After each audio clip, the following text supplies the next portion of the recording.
Hello! It is a windy and chillier September 8th today. So we are nearing the end of summer and the bees know it. All these bees, these foragers, they're all going to be dead in a couple weeks, a few weeks. They will, of course, done their job as summer bees. They've got a lifespan of about 6 weeks. And they've only got a couple weeks left to bring in all the resources that will see them through winter. You know, the yard is, I think frenzy would be a good word. There are a lot of bees digging up whatever resources they can find. And it is not an ideal day, but the sun is out and so it doesn't matter. They realize that the clock is ticking and they've only got so many days left in the year. So the end of summer means the honey supers come off the hive, and I've done that. I've taken all the honey that I will for the season. Everything else will be left for the bees. But inevitably, when you remove a honey super and you stack it in the back of your truck or in a trailer, in a van, you're going to be left with puddles of honey. And typically that's fine. The bees will come along and clean that up. But I remember maybe it's 3 or 4 years ago, I was working in the city of Toronto, and at the time I had a Ford Transit that I had my gutter machine in, and so I had the honey supers stacked on top, strapped down to the gutter machine, and so there was a big puddle of honey right on top of my gutter machine. I didn't realize it at the time, but there are a lot of beekeepers in the city of Toronto, urban beekeepers, saving the planet from their high-rise balcony.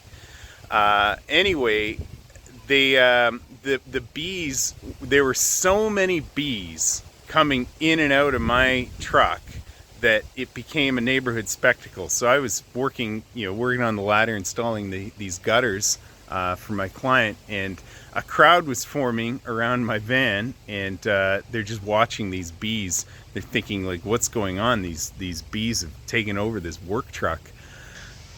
Anyway, the same type of thing inevitably happens when we come into late summer, fall dearth. I wanted to get them on a hive in a different yard, and it was too cold yesterday, so I wasn't able to get into them. But let's see here.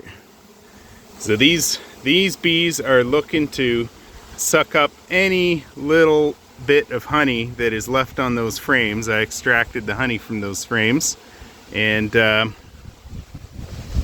yeah, it's chillier, so when it gets chilly, the plants are not giving off the nectar, so they will find the back of your truck. Hey, get your ball. Hey girl, go find your ball. Where's your ball?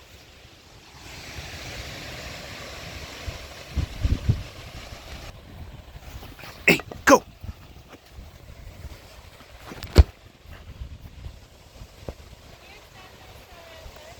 The honeybees do appreciate the dahlias. It's basically a all-you-can-eat buffet for them, and they have been working them hard all day. It's fun watching the bees tend to our garden, and they do collect some pollen and nectar. The vast majority of nectar and pollen this time of year is coming from my neighbor's clover field and all the goldenrod that rises up out of any land that hasn't been cut. When nectar is available this time of year, the bees will pack it into every available cell.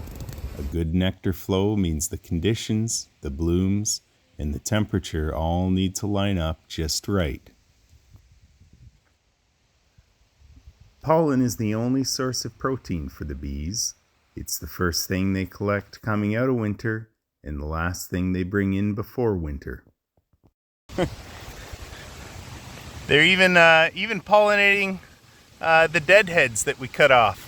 Would you look at that? The longer I keep bees, read books about bees, and talk with others about bees, the more I realize we as humans only see a small part of the surface of things. As the proverb says, a fool takes no pleasure in understanding, but only in expressing his opinions. That's all for today, guys. Hope you enjoy the rest of your summer. Like and subscribe if you'd like to see some more. Take care.